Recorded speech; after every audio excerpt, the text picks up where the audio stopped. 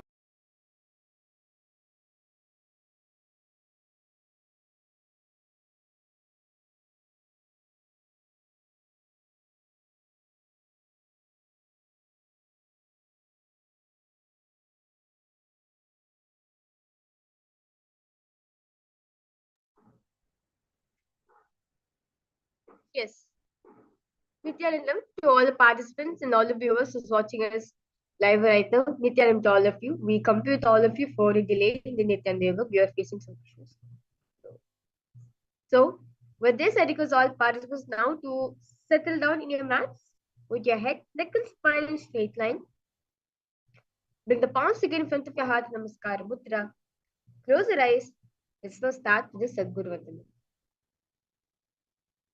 नित्यानन्दं परमसुखदं केवलं ज्ञानमूर्तिं द्वन्द्वातीतं गगनसदृशं तत्त्वमस्यादिलक्ष्यम् एकं नित्यं विमलमचलं सर्वदी साक्षिभूतं भावातीतं त्रिगुणरहितं सद्गुरुं तं Namami.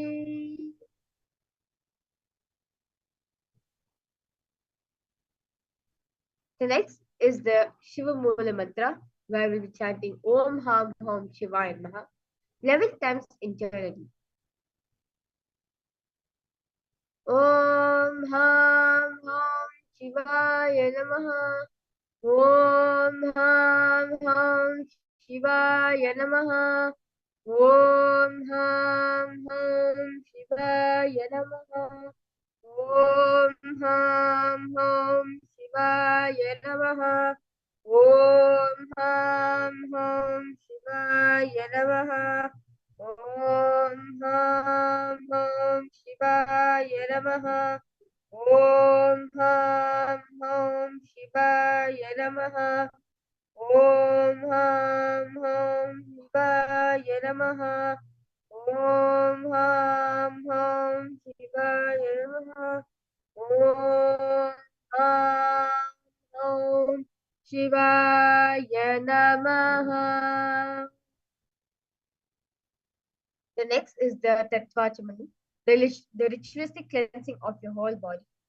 Now, request all participants to have the Panchpatram with you, with the Udharani, the traditional cup and the spoon filled with some fresh water.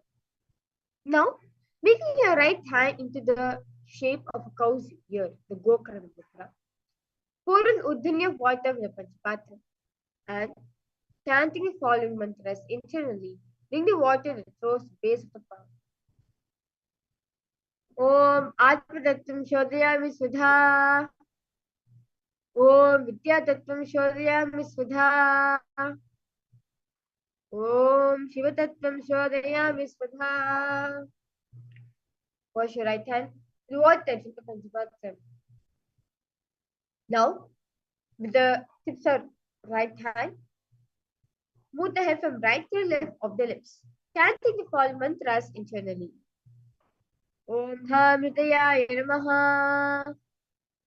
Wash your right hand with water from the Panchapatram. Now, with tips of right hand, index, middle, and ring finger touch above the upper lip and below the lower. Wash your right hand with water from the Panchapatram. Now, with tips of right hand, index finger and thumb join together. Touch your right nostril, left nostril. With tips of right hand, ring fingers and join together. Touch your right eye, right ear, left ear. Wash your right hand. You want that for the Panchapatra.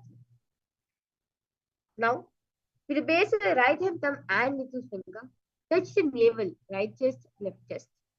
With the right hand fingertips together, touch the top of the head, right shoulder, left shoulder, and your heart center.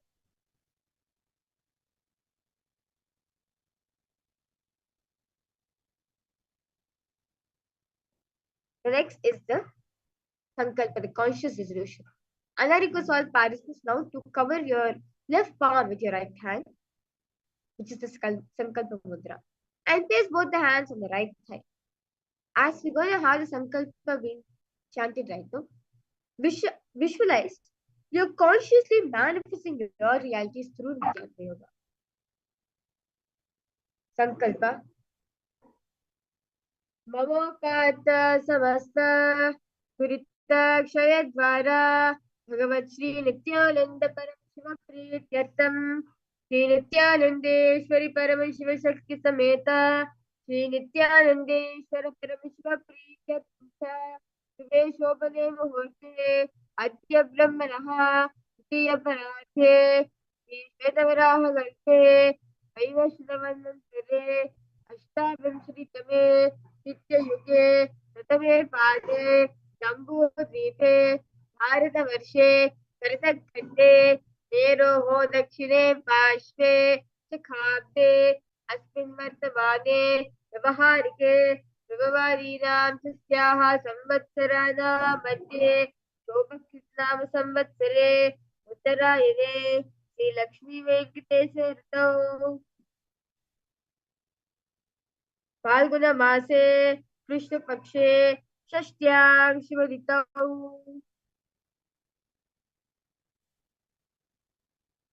भानुमासयुक्तायां ज्येष्ठानक्षत्र यातिपतयोग करचकरण एवं गुरुविशेषं विशिष्टायाम् अस्यां शिवतिथौ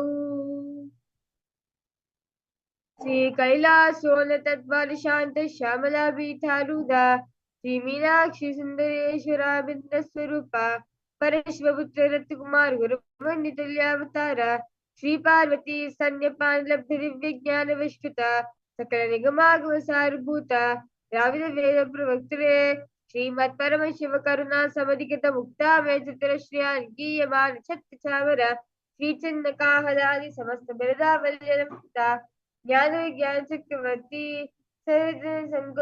सर्वजन संग सद्यो निर्वाण दीक्षा व्यापवर्ग वर्ष विश्राण जीभूत परमत किल केसरी शैव सिद्धांत स्थापनाचार्य श्री राजाधिराज पांड्य महाराज गुरु सबरशाक्यादि महान कारण निवारण ज्ञान भानु दीक्षण निर्हार ध्वजोच्छेद पूर्वक श्रीमद विषभद्वज स्थापक शैव समय कर्त्रे सर्वज्ञ पीठारूढ़ श्री जगत गुरु श्री ज्ञान संबंध देशिक स्वामी भाग्येश सुंदर माणिक्यवाचक स्वामी नाम अवतार भूत श्री ज्ञान संबंध स्वामी रुद्रत श्यामला पीर सर्वज्ञ पीर सर्वद्र द्विशतम गुरु महासन्निधान अर्णगिरि योगीश्वर परंपरागत अरुणाचल सर्वज्ञ पीर गुरु महासन्निधान कैलास परंपरागत काशी कैलास सर्वज्ञ पीर त्रयस्म चतुर्दशतम गुरु महासन्निधान नित्योत्सवमंगल नित्य कल्याण नित्य कैलास परंपरागत आदि कैलास नित्यानंद पीठ महासंस्थान महासंहास पीठ कर्त्रे साक्षात् श्री परमेश्वर समुद्भूत कैलास परंपरागत वैवस्वत मनिक्ष्वाक हरिश्चंद्र भगीरथ श्रीरामचंद्र सूरसेन इत्यादि नवचंद सार्वभौम चक्रवर्ती परंपरागत चतुष्षष्टि योगिनी मंदिर चतुष्षष्टि संप्रदाय प्रवर्तक धर्मशास्त्र सूर्यवंश प्राप्त सर्वज्ञ पीठ सुरांगी साम्राज्य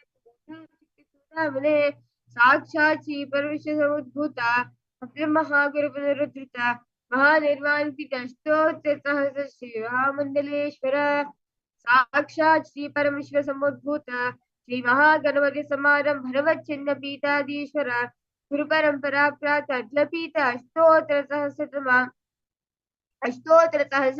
पीठाधीश्वर धर्म मुक्त स्वर्ग पुरस्वर्ण पीता त्रयोवंश गुरु महासन्निधान कैलास परंपरागत आदिपीठ सर्वज्ञपीठ जगद्गुरु श्री कैलास परमाचार्य श्रीमत् परमहंस परिव्राजकाचार्य वर्य सच्चिदानंद स्वरूप श्रीमद् जगद्गुरु श्री भगवत श्री नित्यानंद परमशिव श्री ज्ञान संबंध देशिक परमाचार्य स्वामिनां प्रीत्यर्थं तेषां पादारविन्दयोः भुक्तिसिद्ध्यर्थं गुरुकृपा कटाक्ष सिद्ध्यर्थं क्षेमस्थैर्यवीरविजयारोग्य ऐश्वर्याणाम् अभिवृद्ध्यर्थं धर्मार्थ काममोक्ष चतुर्विध फलपुरुषार्थ सिद्ध्यर्थं समस्त दुरितोपशान्त्यर्थं समस्त मंगलावाप्त्यर्थं भगवन् श्री नित्यानंद परमशिव प्रसादेन सुकृतं वस्य ज्ञान वैराग्य जीवन मुक्ति प्राप्त्यर्थं श्री नित्यानंदेश्वरी परम शिव शक्ति समेत श्री नित्यानंदेश्वर परम शिव अवतार भूत श्री सर्वदेव देवी स्वरूप भगवान श्री नित्यानंद परम शिव नित्यानंद योगाभ्यासं करिष्ये पूर्ण आरोग्य युक्त हृदगात्र यौगिक शरीर सिद्ध्यर्थं परमशिव शक्ति आविष्करणार्थं नित्यानंद योगाभ्यासं करिष्ये ओम अपोपस्पृश्य. Now wash your right hand, water from the Panchapatra. Om Apopaspishya. Now, with that beautiful preparation, all of us did for Nithyananda Yoga, let us now start with the first asana of this beautiful sequence.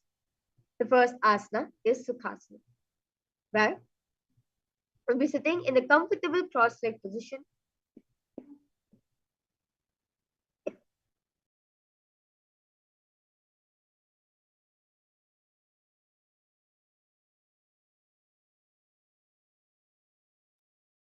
Yes, I'm sorry for that.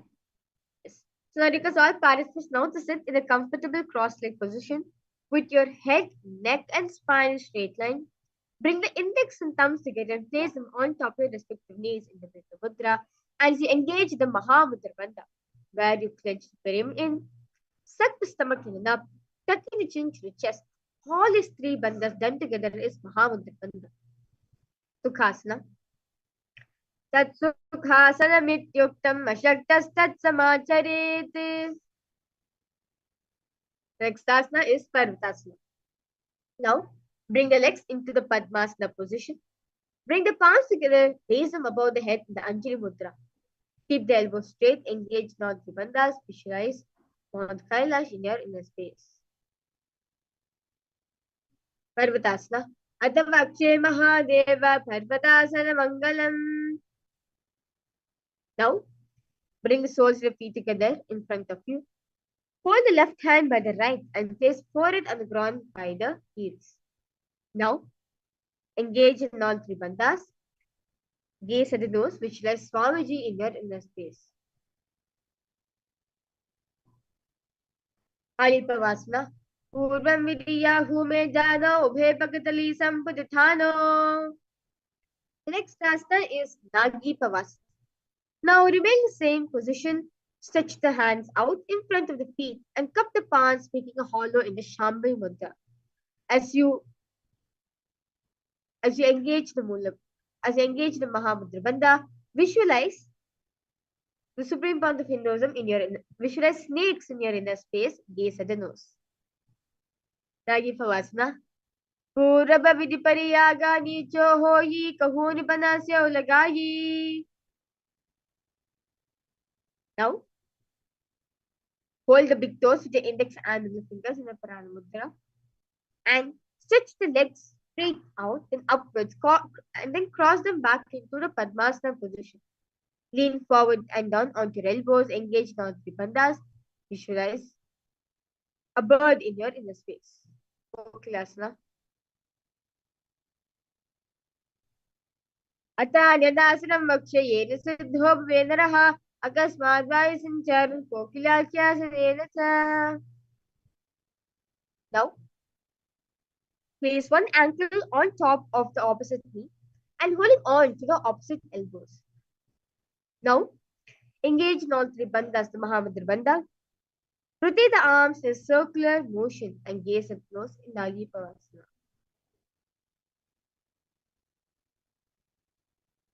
Go Goda Bamba Padiki Yashima Hiri Soya, the self no go viral tapericular Samoya.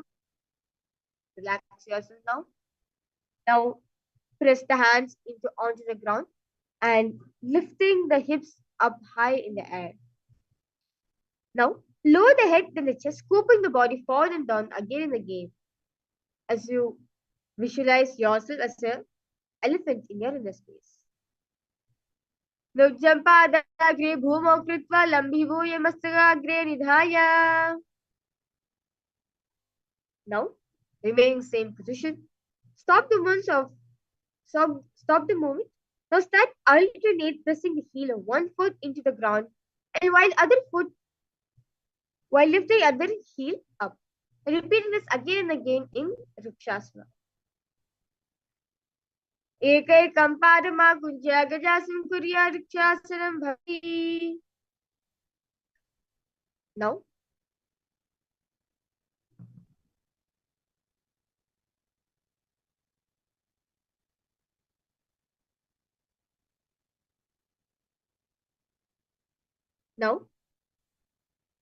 stand tall on the tips of your toes on the ground. Bring your index, middle, and ring finger to your heart center in the Hridaya Mudra. Keep the spine straight. Engage in the Uddiyana Bandha. Visualize Swamiji in your inner space. Vaishyasana.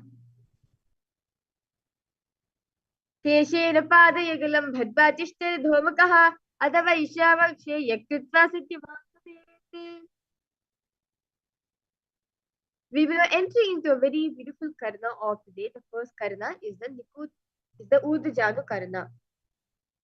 Now, stand with heels touching, toes facing outwards at 45 degrees angle. Now, keep the knees bent and place both the hands at the chest level and elbows are parallel to the ground. Now, twist one knee towards the center, raising it up and placing it across the body to its original position. Now,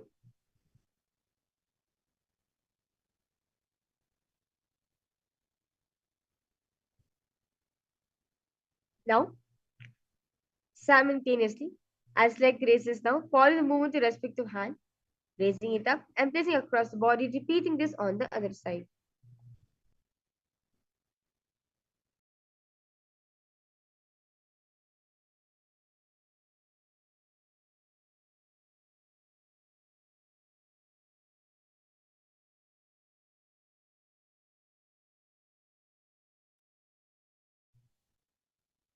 The next asana is Balalingasana. Now, interlace the fingers from outside in Sarva Vashankari Mudra and hold onto your knee, pulling it up towards the chest. Keep the spine straight, engage in all three bandhas, visualize yourself carrying a baby. Balalingasana.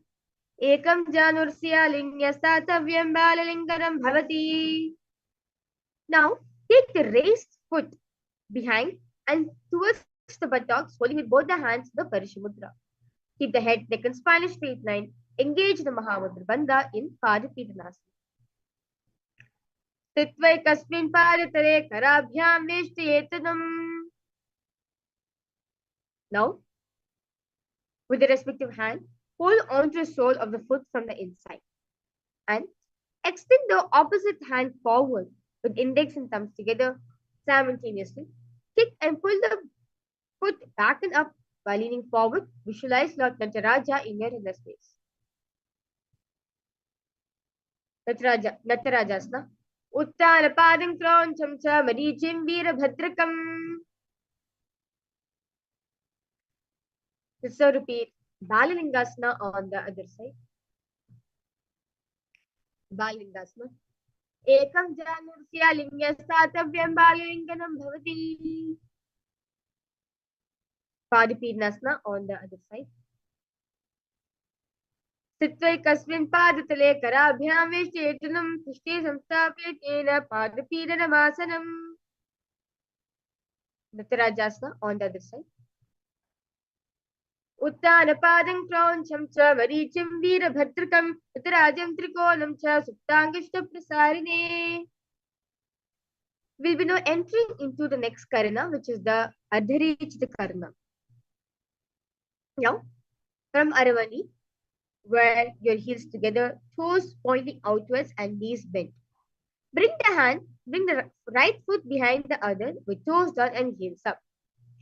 Keep the left hand at the chest level and extend the opposite arm out, wide like a pendulum, and bringing it back towards the chest in Karihasta. As while the arm swings, move the fingers one by one inwards towards the palm, then outwards. Place your right hand over your nose, uncross your ankles, and repeat this on the other side.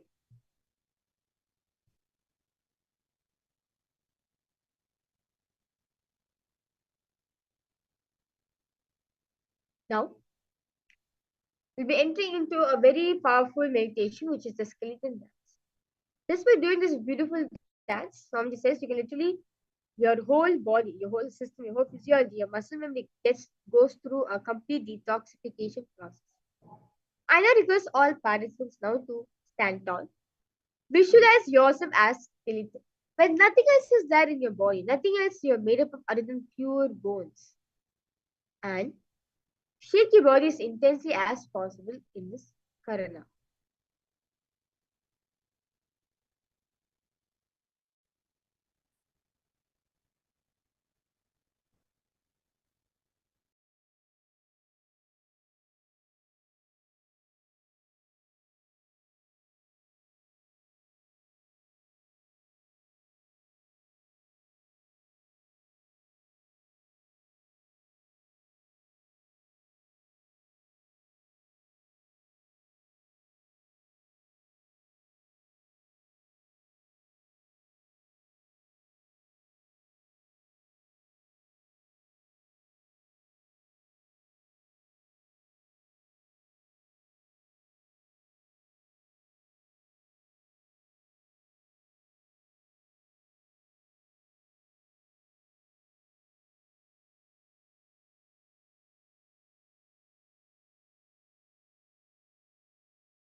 Yes.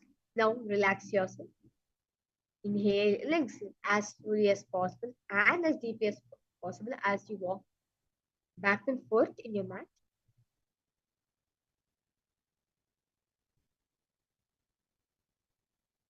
The next karana which we'll be entering is the Katichina karana.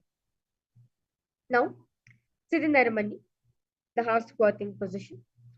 Bring the hands above the head with arms crossed and palms facing backwards. Now move the hips to one side and simultaneously uncross the arms wide above the head. Come back to the beginning position and repeating this on the other side.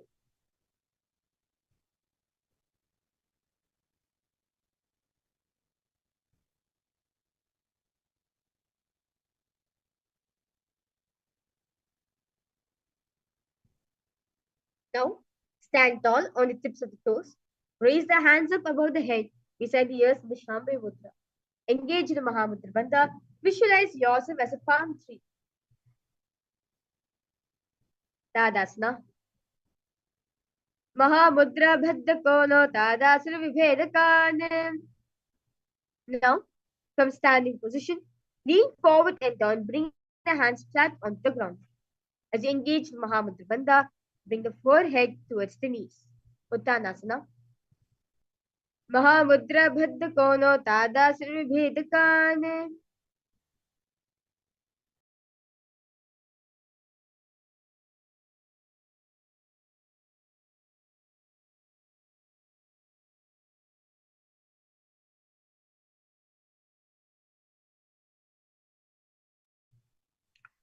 Now, move your body to a plank position. Tuck the chin to your chest as in Jalandhara. Rotate the head from the side to the side. Tarakshvasana. Gajasravastitva mastakam varam varam dakshinakukshin savakukshin vaye tarakshvasanam bhavati. Now, from Bhujangasana, lower the entire body down onto the stomach and keep the toes pointed backwards. Keep the hands next to the chest and raise the head up using the strength of the lower back muscles. Open mouth, open your mouth widely and inhale through the hollow of the throat and exhale through your nose in the Bhujangani Mudra in Bhujangasana. Angushthinaभिपर्यन्तम् अधो भूमो विनिन्यसेत् कराभ्यां चन्द्रान् धृत्वा ऊर्ध्वशीर्षः फणिवहि. Now, raise yourself to a tall plank position. Alternate bringing one knee in towards the chest, back and forth in Shashasana. Gajasana संस्थितो जानुद्वयमाकुञ्च वारं वारं कर्तव्यं Shashasanam bhavati. Now remain same position. Place one foot in between the two hands. Simultaneously, jump one foot back, bringing the other in between the two hands, alternating this again and again in Rathasana. Gajasana samsito ekekam param puromagyena bhramitva kartavyam Rathasanam bhavati. Now, place one foot flat on the ground, toes pointing forward and knees bent at 90 degrees angle. Now extend the other leg back, keeping it knees straight and toes pointed out at 45 degrees angle. Raise the arms up parallelly beside the ears. Pull the stomach in and up in Uddiyana Bandha. Gaze at the third eye in Virabhadrasana. Vashishtamadakauндиnyam udukukkudamev cha ashtavakramatothanam mayuram setu vandanam. Let's now repeat Virabhadrasana on the other side. Vashishtamadakauндиnyam udukukkudamev cha ashtavakramatothanam mayuram setu vandanam. Now, stand tall and bring one foot to the inner thigh. Bring the palms together and raise them up above the head, keeping your elbows straight. As you engage in Uddiyana Bandha, visualize a tree in your inner space in Vrikshasana. Vamora-moola-dese cha yamyam padam nidhayatu. Next asana is Garudasana. Now stand tall, place one foot at the opposite hip. Bring the palms together in front of the heart in the Namaskara Mudra in Garudasana.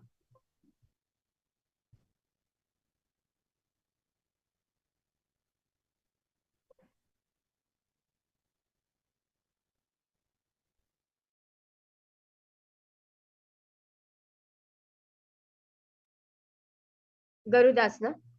Garudasana vakshe yena dhyanam sarambhavi. Relax yourself now. Let's now repeat Vrikshasana sequence on the other side. Vrikshasana. Vamora-moola-dese cha yamyam padam nidhayatu. Garudasana, repeat it on the other side as visualize yourself to be Lord Garuda. Garudasana vakshe yena dhyanam sarambhavi.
Yes.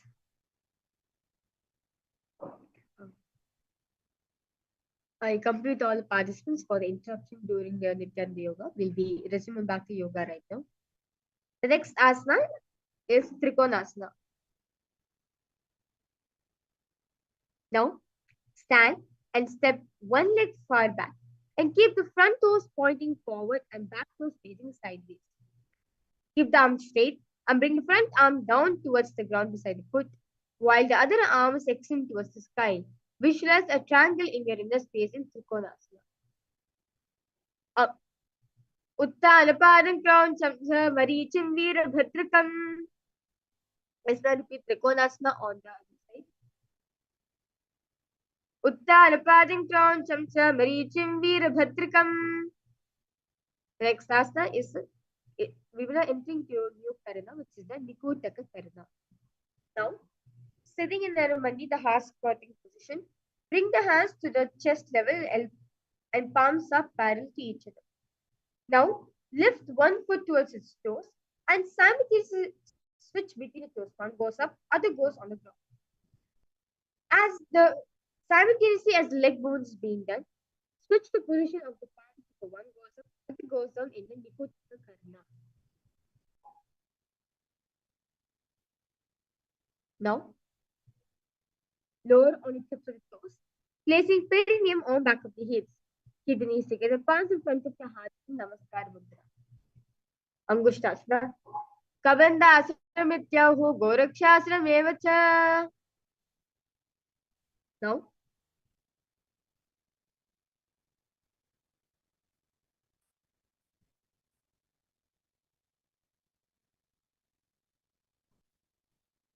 next asana is Saurasana.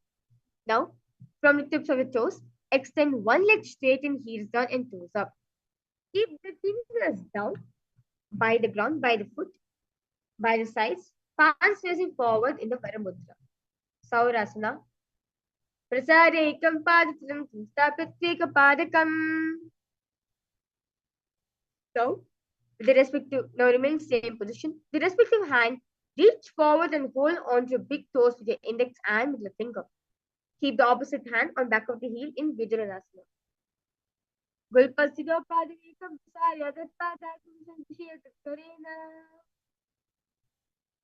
Let's now repeat Saurasana on the Saurasana. Prasarekam padatilam sthapityeka padakam. Vidunadasana on the other side. Gulpastido paramekam visarya tattadatam santushe tatkarena. Now, keep toes on the ground and place perineum on top of the heels. Keep a gap between the legs and back of the hands resting on the sides. Slowly tilt the head down, gaze through the gap between the palms in Brahmajala Pushasana. Do vupanapa nihoy vese edi dogra nivese. Now, place the knees on the ground with toes tucked behind and place the perineum on the heels. Rest the hands on top of the thighs. Engage in the Uddiyana Bandha. Gaze at the nose in Kapilasana.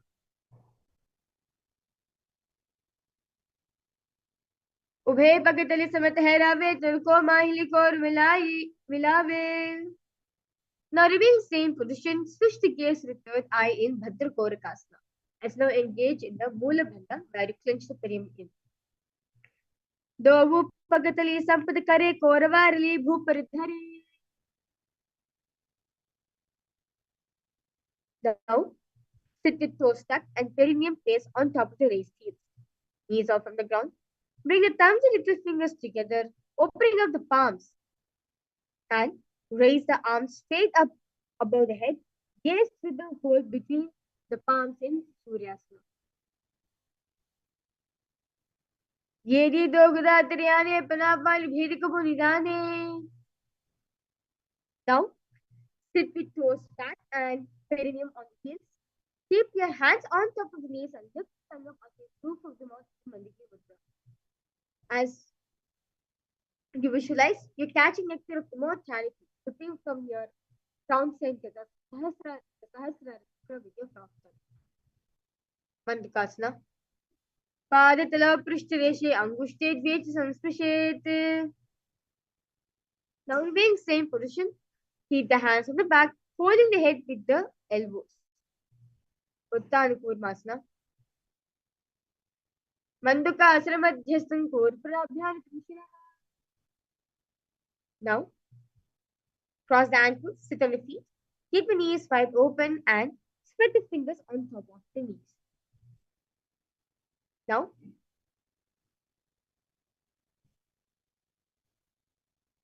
open the mouth wide, stick out tongue and exhale forcefully. Gaze at the tip of the nose. Repeat this several times in Simhasana. Dakshinam Savigul Now, sit with the heels under the perineum and keep the knees wide open. Cross the hands behind the back and hold the toes with your index and middle finger. Tuck the shins to the chest in the Chandrabandha. Gaze at the nose in Gulpo Chivrishna Syado Yukramena Samahitaha. Now, squat and keep the feet flat on the ground and knees open wide. So bring the arms in and around the neck and interlace the fingers behind gaze at the nose in half position. Pradama Vaisika Ugritari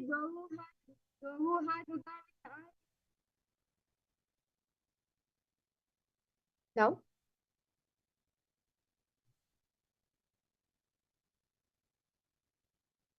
place palms on the floor, shoulders width apart. Bring the knees on the back of the arms towards your armpits. Lean the chin forward and down, gaze ahead slowly. Lift the feet up from the mat in Bakasana, in Karmaṇy-evādhikāras. Asana Kauganashi Dushta Hoyi to Ashi Hoyi. Next asana, Kapaliyasana.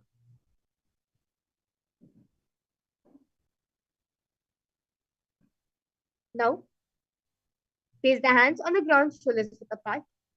Bring the top of the head on the ground, forming a triangle between your hands and your legs. Sorry, with your hands and your head.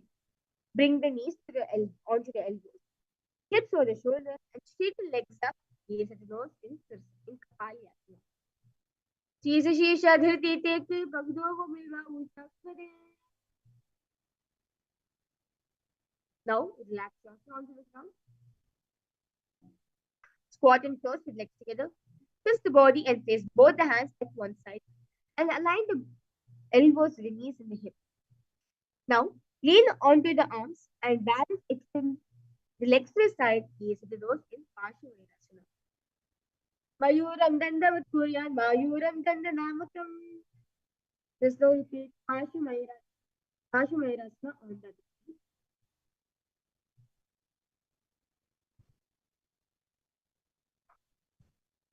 Mayuram Dandavat Kuryan, Mayuram Dandanamakam. Now, place both the hands on the ground, shoulders width apart. Stretch the legs back straight into a plank position.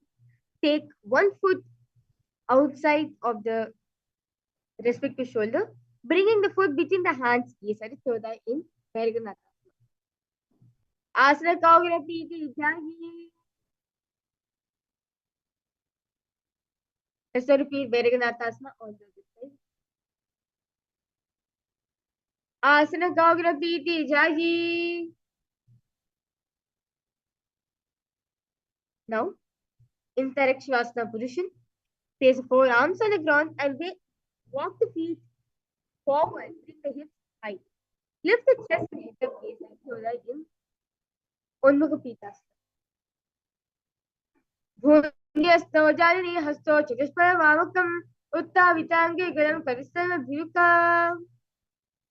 Now, from Tarakshivasana, rotate the body onto one hand and raise opposite hand up.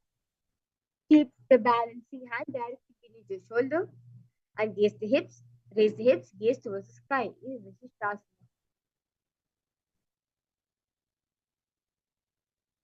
Udu Kukura Vashishta Marichi Halavasekam. Let's try to repeat.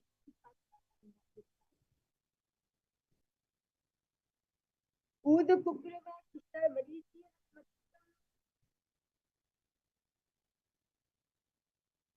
So, sit with legs stretched, toes pointing up.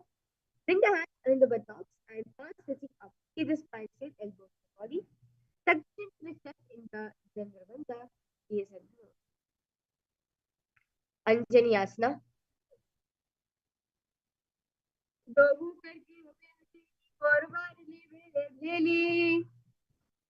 Now this forward and down on your thighs and head to the knees in Paschimottanasana, where you hold the big toes, the index and the two fingers. Janu Parilalatanto Paschimam Tamu. Now, remain same position. Claps the hands behind the head and lean chest forward and down, bring the head to the knees.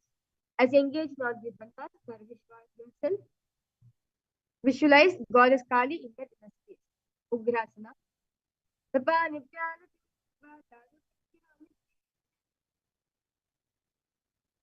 Next asana is Mahishasana. Now, sit with legs extended. Bring one heel to the groin and knee raised. Reach the arms in and around the knee and clasp the hands behind the back in the Shambhu Mudra. Bring the chest to the thighs and head to the knees in Marichyasana. Uttana Padam Kroncham Cha Marichim Veerabhadrakam. Now, keep the raised leg to the floor. Reach and hold the foot, keeping the leg straight. As you bring the chest forward and down, engage non-tribandhas, those in Mahamudrasana. Daba paiki yedi joyi sivanyani lagave soyi. Let's now repeat Marichyasana on the other side. Marichyasana.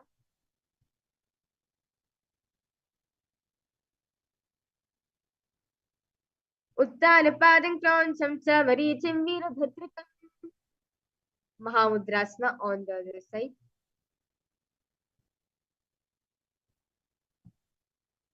Mahamudrasana. Dava palki yedi joyi sivanyani lagave soyi. Now, sit and bring soles of feet together with heels close to the perineum. Keep the knees wide open and hold the feet firmly. Maintain a straight spine, gaze at the nose in Bhadrasana.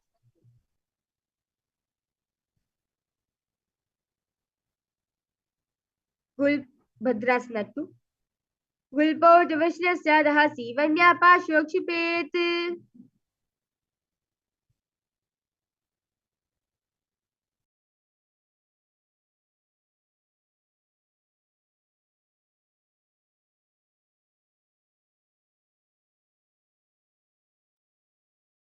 Next asana is Dvalikavasana. Now from Bhadrasana, extend the feet away from the body. Keep your toes together, heels apart, knees wide open. Place the hands on the respective knees. In the Jandrabandha, gaze at the nose in Dvalikavasana.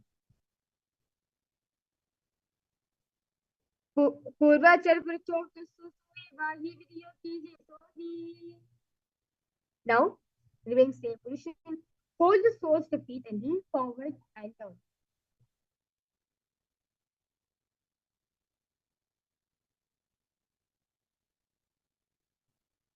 Joni Asana. Dovu Pagadali Samudikari Edebe indicating Nadare. Next asana is Nithyananda. Now raise yourself up. Lean forward and down, extending the hands of the right. Hands facing the ground. Bring your forehead to the ground behind the heels. Gaze at the nose in Nithyananda. Purava Vidi Paripakitali Sampurusho Yedi Vinirashi. Now, raise yourself up.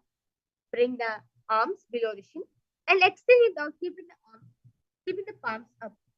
Bring the forehead to the ground above the feet. Bring the toes near the throat. Gaze at the nose in Siddha Samadhi Asana. Dovu Pagatali Sambhati Kare Sole Meta Azami Dhare. Now raise yourself up. Hold the feet and Open them up, bring the hands towards the sky. Keeping the hands on the ground. Press the elbows onto the thigh towards the knees. Gaze at the nose in Chinikavasana. दो बग्गा की यदि धरती मगवा में लगा में. The next asana is now remain same position. Place the hands on the knees and press them down towards the ground. Sarparachokasana.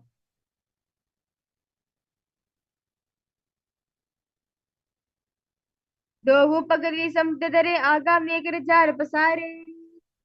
Next asana is Bhairavasana. Now lift the heels up and bring the toes down onto the ground. Keep the knees on the ground. Engage in the Uddiyana Bandha. Place the hands on the respective knees with the index and thumb touching in the Bindu Mudra in Bhairavasana. Pulpo sampira cha nyonya vikramena chanchanayi. Next asana is Samanasana. Now sit with one heel at the perineum. Lift and hold the other foot, pulling the soles of the foot outside the hip. Now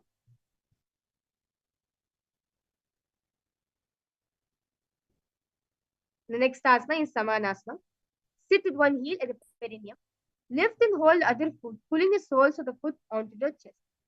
As you gaze at the third eye in Samanasana. Samanasana ma vakshe siddha mantradi sadhana. Now take the raised foot on top of the respective shoulder. Raise the other foot upwards and straight. Keeping the hands on the ground to your side. Gaze at the third eye. Apanasana. केवलं पारमेकं सत्ये चारोऽपि यत्तः.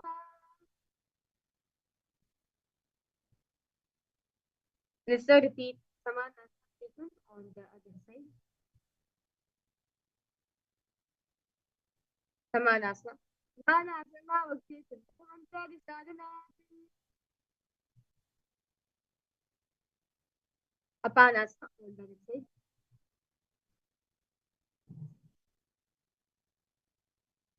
केवलं पारमेकं स्कन्धे चारोऽपि यत्तः एकपादे तिष्ठेतं समक्तभो. Now, sit and cross one leg over the other, aligning the knees at the center of the body. Now, with the feet with the opposite hips, place both the hands on top of the stacked knees. Gaze at the nose in Gomukhasana.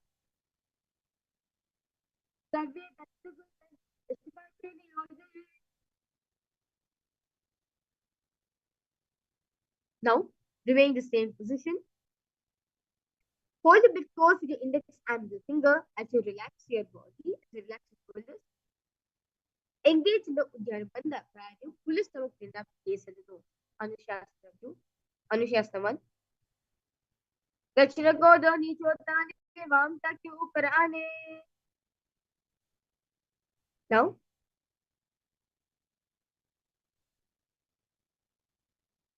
in the same position, the same Gomukhasana position, interlace the fingers behind the back, lean forward and down.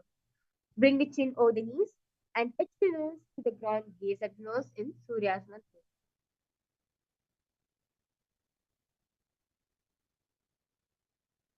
जीवना गोदा की संधि प्रदावा गोदा की संधि मिला ये राशे.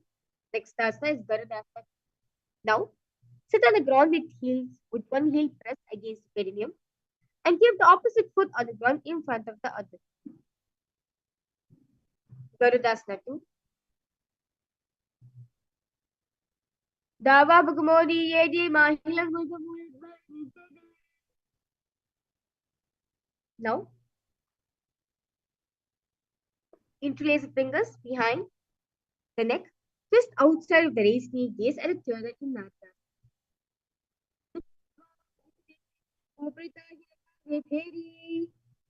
Now, Place one foot on top of the opposite thigh and wrap the respective arm around the knee. Holding on to the opposite direction. Flexing the opposite hand straight and holding the toes with the index and middle fingers. Gaze at the nose in Matsyapitakasana. Vamena Vamangishtantu Grihitam Matsyapitam. Let's now repeat the Gomukhasana sequence on the side.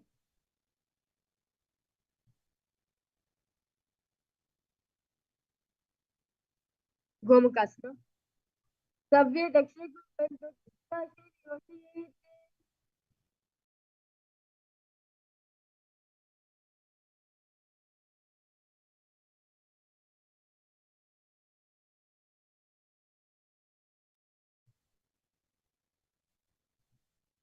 Let's now repeat Anishtavan on the left. Dachina Godani Kotani Vamam Tati Uttarani. Anisha is next to repeat it on the other side. Jivana Gota Kisaki Ubritana Goda Kisam Kirna Yuras. Garuda Tatu on the other side.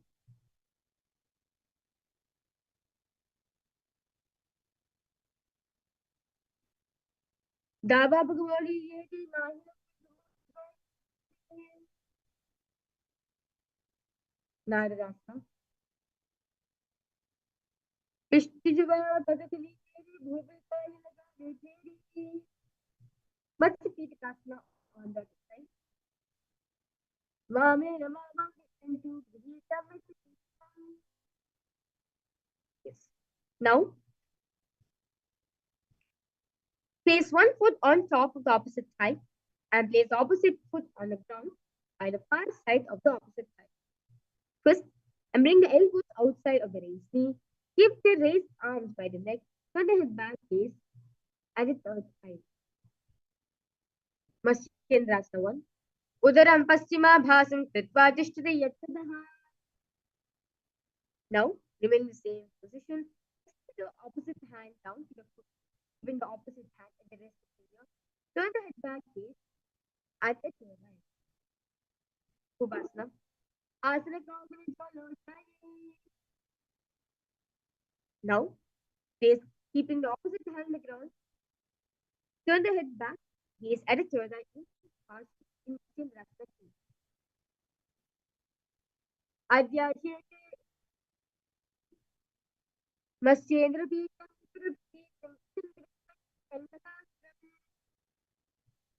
Let's now repeat Matsyendrasana sequence on the left side. Matsyendrasana 1.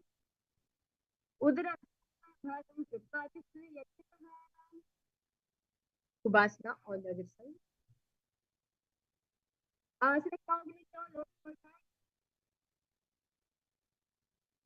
Matsyendrasana 2 on the other side.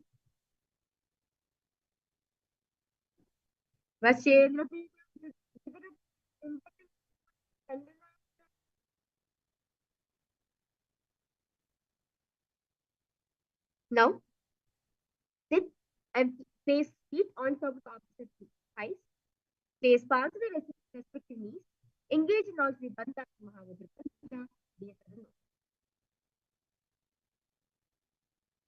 Asanam divitam proktam padmam vadyasam tatha. Next exercise is Padmasana. Now remain in Padmasana position. Cross the arms and hold on to the toes with the index and middle finger. Gaze at the nose in Padmasana.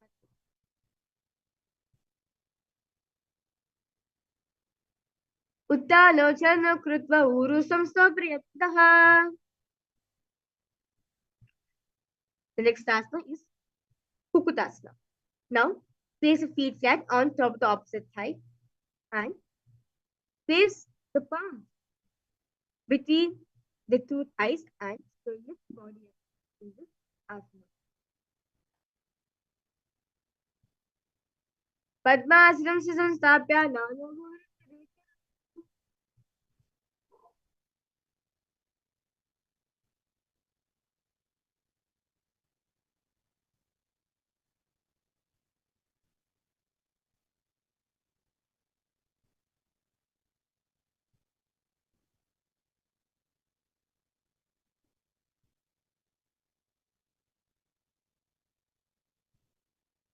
Now, next asana is Bhatikrityasana. Rise up onto your knees and keep the palms in the ground.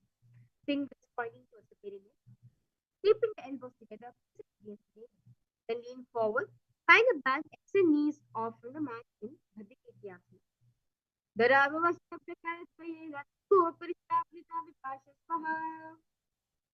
Now, remain same position. Extend the feet away from your body in Vairasana. Atavakshya Mahadeva Mayurasana Uttamam. Now, lay down on your stomach, with feet pointing outwards and forehead on the mat. Interlace the fingers behind the neck and hold in the Makarasana. Adyashete hridam nidaya Now, place the hands on the ground beside the chest. Raise the legs up, bring the thighs off the ground in Salabhasana.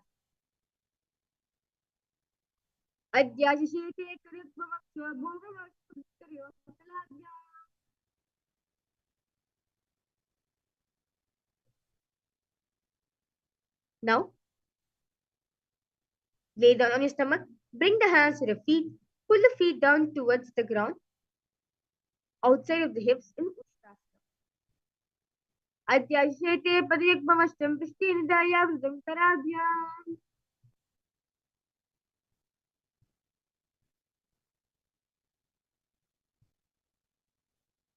Now, Now remain the same position. Kick the legs back and up and simultaneously pull the feet towards the sky. Lift the chest off from the ground. Raise the head up using raise the head up, raising and right in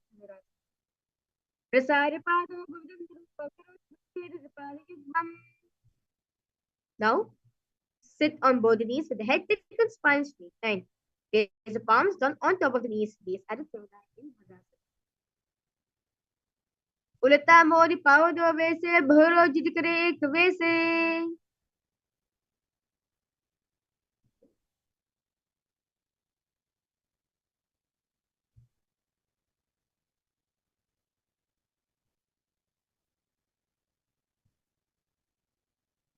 The next asana is Bodhi.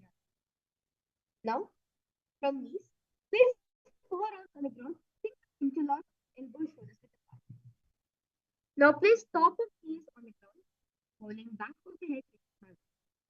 So walk the toes forward until the hips the feet up, keeping your knees bent together.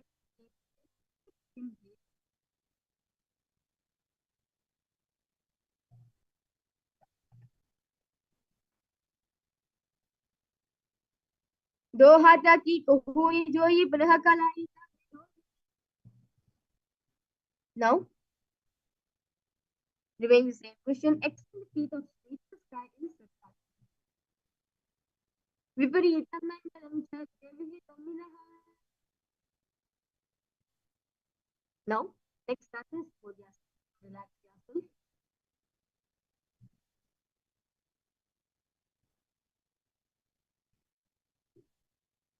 Next asana is Bodhyasana. Now sit with hands behind the palm, shift the legs up. Bring the forehead to the knee, to vertical position, your legs is holding. दो हाथ बार आने गोता दरिता किसी थाने. Next asana is Bhrigasana. Now, extend the legs up, out at positive face angle. Keep the hands behind and hold on to the opposite shoulder. Keep the chest upright, legs straight. Toes pointed in Bhrigasana. Uttar Shayanam Kritva Padam Lidva Kasarya.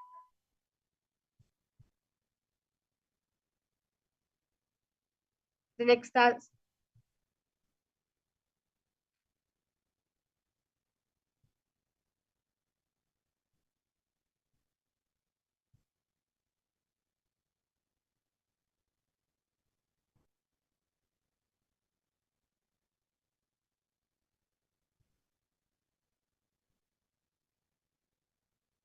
Next starts.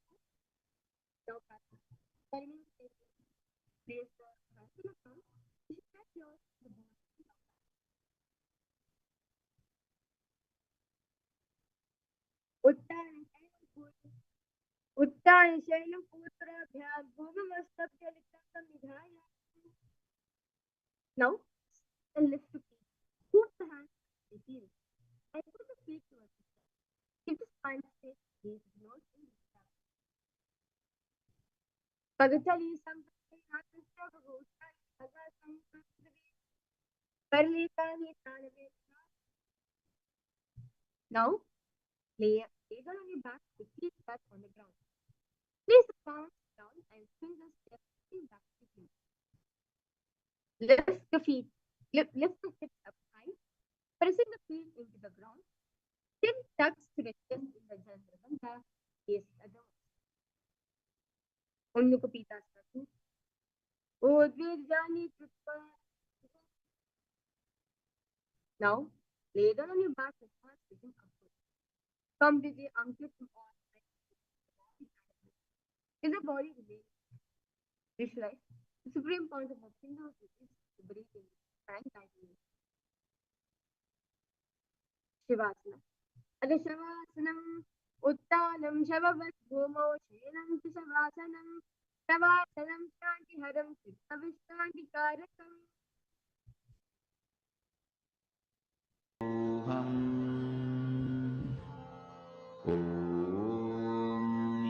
Nithyananda Paramashivoham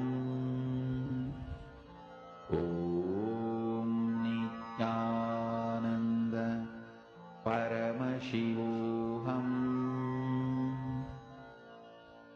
Om Nithyananda Paramashivoham Om Nithyananda Paramashivoham Om Nithyananda Paramashivoham Om Nithyananda Paramashivoham Om Nithyananda Paramashivoham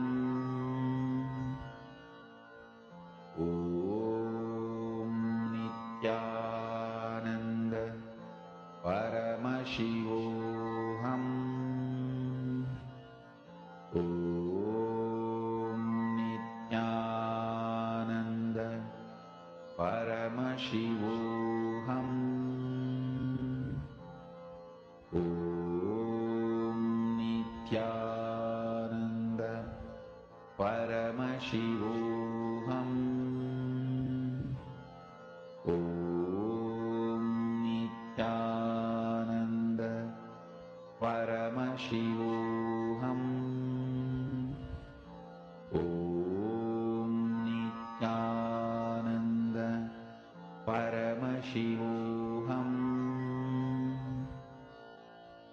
Om Nithyananda Paramashivoham Om Nithyananda Paramashivoham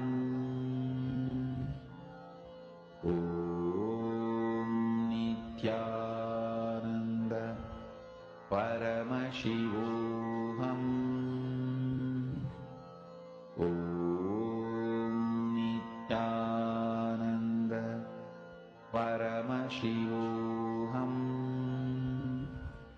Om Nithyananda Paramashivoham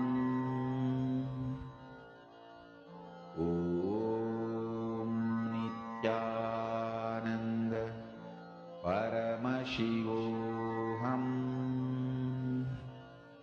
Om Nithyananda Paramashivoham Om Nithyananda Paramashivoham